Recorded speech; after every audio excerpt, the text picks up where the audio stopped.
I think that one of the things that I always try to challenge is that simple problem of always people always wanting to try to hire like themselves, right? Yeah.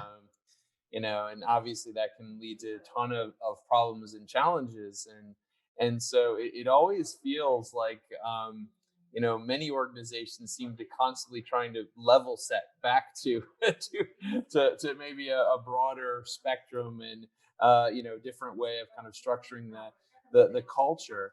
But I think one of the big things that I've learned is that as a founder of a company, that you think that you as a founder kind of play a big role in driving the culture, which perhaps you do to a certain extent. But the reality is that it also is very much driven by the teams, right? And it's kind of like one of these things that people just have to be very aware of the fact that it evolves constantly.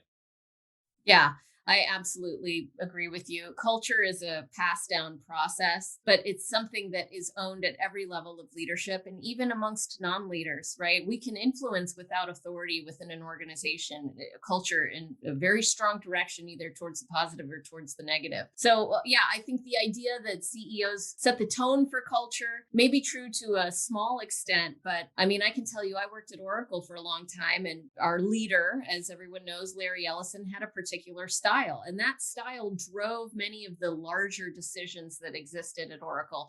But I also operated within a team that had its own culture that was entirely driven by the leader that I had at Oracle, and another team in Oracle that was at, in a different organization that may have had a completely different culture. And so really the truth is there's thousands, sometimes hundreds of thousands of subcultures. And so every leader has a responsibility to create a unique subculture that works for their organization, but at the same time, ensuring that it aligns with the organization's strategy. So when I do work with organizations around culture transformation, the first thing I do is ask to see the corporate strategy. What's our organizational strategy? And then how has that strategy cascaded into the organization? McKinsey did some research around this and found that less than 5% of employees understand their organization's strategy, and that's problematic. So we have to not only make sure that everyone is aware of the strategy, but that they understand it. And then every sub department has a strategy that is of their own. What is their piece of the puzzle, and how does it feed into the larger corporate strategy? And then we can really start to create culture, because we're trying to create one that aligns with strategy rather than something that makes people feel good theoretically based on what that manager thinks might make people feel good, which is always conjecture and subjective.